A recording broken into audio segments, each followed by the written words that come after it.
السلام علیکم ورحمۃ اللہ وبرکاتہ۔ امید ہے ناظرین کرام آپ خیریت سے ہوں گے۔ ناظرین کرام، بارش کا پانی گلی کوچوں میں بہنے لگتا ہے، بسا اوقات یہ پانی ناپاکی سے بھی گزر جاتا ہے۔ اب سوال یہ ہے کہ بارش کا یہ پانی ناپاک ہوگا یا پاک ہی شمار کیا جائے گا؟ کیا فرماتے ہیں علماء کرام اور مفتیان اعظام اس سلسلے میں؟ چنانچہ اس کے بارے میں دو مختصر فتوے آپ کے سامنے پیش کروں گا۔ بس آپ سے گزارش یہ ہے کہ ویڈیو کو آخر تک ضرور دیکھے گا اور چینل پر پہلی بار آئے ہوں تو سبسکرائب بھی کر لیجیے گا۔ تو چلیے پہلے ہم جامعہ علوم اسلامیہ کا فتویٰ دیکھتے ہیں، اس کے بعد دارالعلوم دیوبند کا فتویٰ بھی دیکھیں گے۔ چنانچہ جامعہ علوم اسلامیہ سے کسی نے سوال کیا، بارش کا پانی پاک ہے یا ناپاک؟ تو جامعہ کی طرف سے جواب دیا جاتا ہے، بارش کا پانی اصلاً تو پاک اور پاک کرنے والا ہے۔ قرآن مجید میں اسے ماء مبارک بھی کہا گیا ہے۔ البتہ بارش کا پانی اگر سڑک پر جمع ہو اور صرف بارش کا ہی پانی ہو، اس میں گٹر کے پانی یا دیگر نجاستوں کی آمیزش نہ ہو تو وہ پانی پاک ہے۔ کپڑوں پر لگنے سے کپڑے ناپاک نہیں ہوں گے۔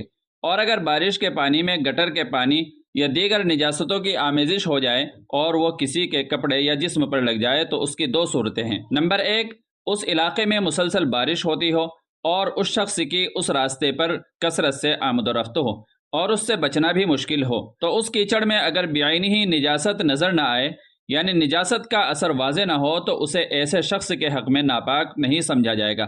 البتہ اگر یہ اسے دھو کر نماز پڑھ لے تو بہت بہتر ہے، اور اگر بعینی ہی نجاست نظر آئے تو پھر اس کو پاک کرنا ضروری ہوگا۔ نمبر 2، اس علاقے میں بارش مسلسل اتنی زیادہ نہیں ہوتی یا اس شخص کی اس راستے پر آمد و رفت کم ہے چونکہ اس کے حق میں یہ ضرورت نہیں ہے اور نہ ہی تنگی ہے، تو ایسے شخص کے لیے بہر صورت اس کو پاک کرنا ضروری ہوگا۔ ناپاک کپڑوں کو پاک کرنے کا طریقہ یہ ہے کہ اس حصے کو جس پر یہ ناپاک پانی لگا ہو 3 مرتبہ دھو کر ہر مرتبہ نچوڑ لیا جائے یا بہتے ہوئے پانی میں اتنی دیر دھویا جائے کہ نجاست کا اثر بالکل زائل ہو جائے۔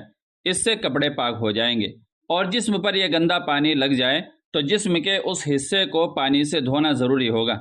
اگر سوکھ جانے کے بعد اندازہ نہ ہو تو غالب گمان پر عمل کیا جائے۔ ہمارے یہاں شہر میں بارشیں اتنی زیادہ نہیں ہوتی اور عام طور پر گٹر کے پانی کی آمیزش بھی ہو جاتی ہے، اس لیے بارش کے بعد بننے والی کیچڑ کو حتی الامکان پاک کر کے نماز پڑھنی چاہیے۔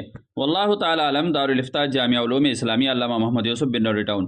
اب دارالعلوم دیوبند کا فتویٰ میں آپ کے سامنے پیش کر رہا ہوں، دیکھ لیتے ہیں کہ اس میں اس کے بارے میں کیا لکھا گیا ہے۔ چنانچہ دارالعلوم دیوبند سے کسی سائل نے سوال کیا، بارش کا پانی جو گلی اور سڑک پر کھڑا ہو جاتا ہے، اس پانی کے بارے میں یہ معلوم نہیں ہوتا کہ اس میں گٹر یعنی نالی کا ناپاک پانی شامل ہو گیا یا نہیں، تو اگر اس پانی کی چھینٹیں لباس اور جسم پر لگ جائیں تو کیا کرنا چاہیے؟ تو دارالعلوم دیوبند کی طرف سے جواب دیا گیا، بسم اللہ الرحمن الرحیم، جب تک گٹر وغیرہ کے ناپاک پانی کے شامل ہونے کا یقین یا ظن غالب نہ ہو، اس وقت تک گلی اور سڑک میں بارش کے جمع شدہ پانی پر ناپاک ہونے کا حکم نہیں ہے۔ پس اس کی چھینٹیں لباس یا جسم پر لگ جائیں تو ناپاک ہو جانے کا حکم نہیں ہوگا، اور احتیاط بہرحال اسی میں ہے کہ لباس اور جسم کو دھو لیا جائے۔ واللہ تعالی علم۔ دارالفتاح دارالعلوم دیوبند۔ تو ناظرین کرام، امید ہے کہ مسئلہ اچھی طرح واضح ہو گیا ہوگا۔